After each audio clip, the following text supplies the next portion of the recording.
Jy kry die man of vrou wat weet, dan kry jy man of vrou wat nie weet nie. Dan kry jy die gevaarlike ou. Is die man of vrou wat nie weet, hy weet nie.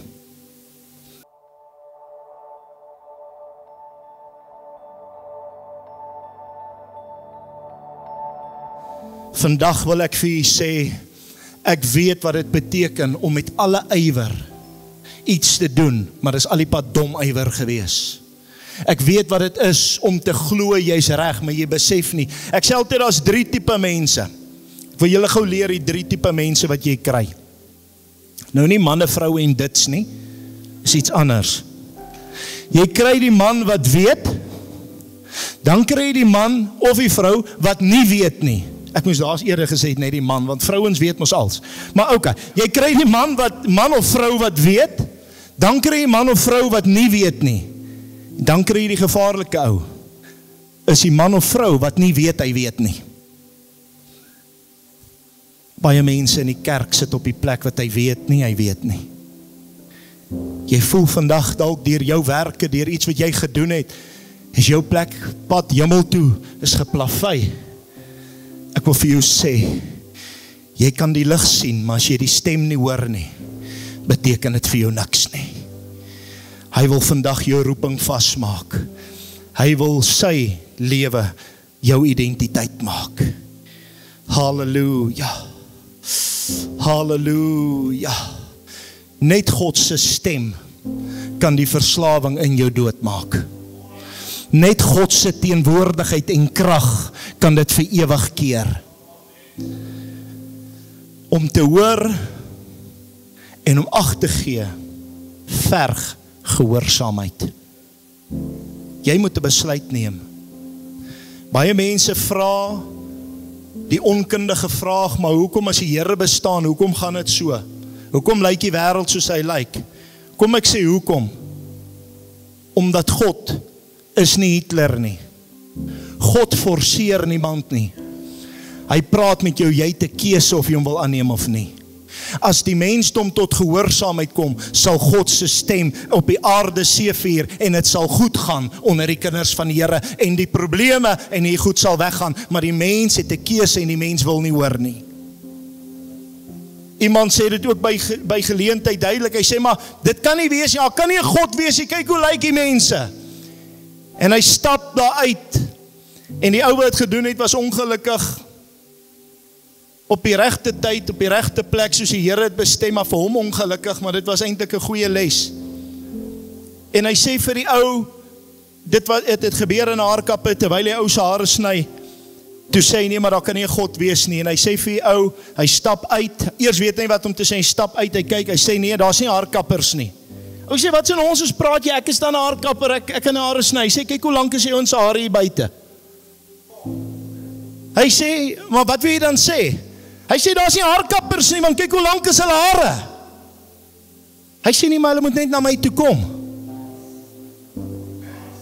Wie oor het om te hoor wat die Gees van God sê. Kom na my toe. Almal wat vermoei en belaai is, ek sal vir julle rus gee. Jesus sê, kom net na my toe. Wees gehoorsaam, en ek sal my roeping in jou lewe vervul. Die lig van Christus, wat skyn, en die woord sê, die duisternis sal dit nie oorweldig nie. En die stem van hom wat in my is, wat sê, gaan links of gaan regs, wat die roeping van God in my lewe bring, is gelyk aan 'n nuwe lewe in Christus. Ek haas my om klaar te maak vir môre. Ek wil vanmôre vir jou sê, Saulus, Saul, waarom vervolg jy my? Wie is u, Here? Tog het hy geleer van die Messias wat sal kom, tog was hy 'n geleerde in die skrif, maar hy het geweet, hy het die lig gesien, maar hy het nog nie geweet, daar moet 'n verandering kom, ek moet na die stem luister nie.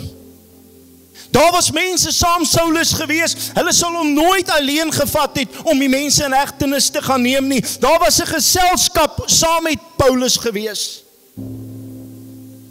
Maar die woord praat van Paulus wat verander het. Hy noem nie die ander wat verander het nie, omdat hulle wel die lig gesien het, maar die stem nie gehoor het nie. Jy het vandag 'n keuse, elke jong mens wat hier sit, luister mooi. Kyk vanmôre vir jouself en sê, Here, ek het 'n keuse, of ek gaan verander.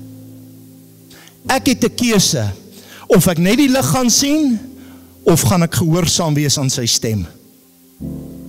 Paulus kom op die plek, wat hy nie kan sien nie, weens daai lig wat hom omstraal het, en die Here wat met hom praat, en hulle vat hom, en hulle lei hom by die hand. En ek wil vir jou sê, hy kom daar by 'n plek, reguit straat. Glory to God. Is dit toeval? Reguit straat. Is daai plek wat ek bietjie my kronkel weer bietjie in lyn bring met God se woord, wat ek nie meer sonde goed praat en 'n baadjie aantrek nie, wat ek staan vir wat reg is, want hy wat staan vir niks val vir alles. Ek wil vandag vir jou sê, dis tyd dat die kinders van God, hulle sal staan in die naam van die Here. Ons sal sê in die naam van die Here. En Paulus word by die hand gelei. En ek kan net dink wat binne hom aangaan in daardie tyd. Die ander mense het seker nog gewonder, wat het ons gesien? Ons wag nou net, hierdie man sal ons seker nou opdrag gee, dan sal ons nog steeds kerk toe gaan, maar dis nou bietjie moeilik, want hy wat ons voorloper was, het nou skielik verander.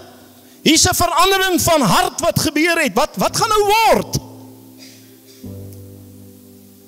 En die Here stuur van Aeneas, hy lê sy hande op Paulus, en hy word weer siende, iets so skille val af. Ek wil vandag vir jou sê, daar val skille vandag van die kinders van God se oë af. In die gees vanmôre profeteer ek oor jou, skille sal afval, julle ore sal oopgaan, en julle sal doen wat God wil hê julle moet doen. Sê amen. Vat dit vanmôre vir jou en God sal dit doen. En skielik kyk hulle en wonder, hoorie, ek wonder of ons nou nog gaan kerk toe om die manne te vervolg. Is ons nog op pad? Ek wonder nou, hoor jy by hom? Ek gaan julle nie hoor nie. Maar Paulus het verander, want hy het in gemeenskap met God gekom. Hy het die lig gesien, maar hy het ook die stem gehoor, en hy sê, ek sal jou stuur om die evangelie te gaan verkondig onder die heidene, ek sal jou stuur, ek gee jou uitnemende evangelie en bediening. Het jy geweet van al die disippels, volgens die skrywe, jy kan dit gaan lees, het Paulus die mees spesiaalste bediening gekry. Hy is die enigste van die disippels wat gekom het op 'n plek wat die evangelie gekry het om na die heidene toe te gaan en te sê, so sê die Here. Vir u en my, wat heidene is, wat ver was, het nou naby gekom deur die genade van God in Christus Jesus. Ons wat nie bemin was nie, roep hy nou beminde. Ons wat nie genooi was nie, sê gaan haal hulle op die strate, bring hulle in, want die bruilof is gereed, die feesmaal is voorberei. Vandag sê ek vir jou, daar's vir jou 'n feesmaal voorberei.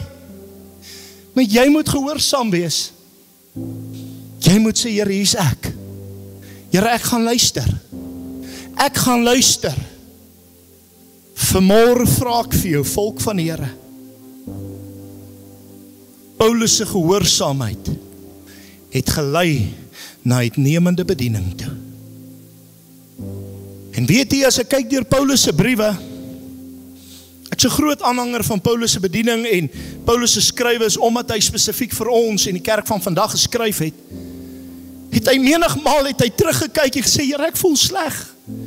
Ek voel ek's 'n ontydige geborene.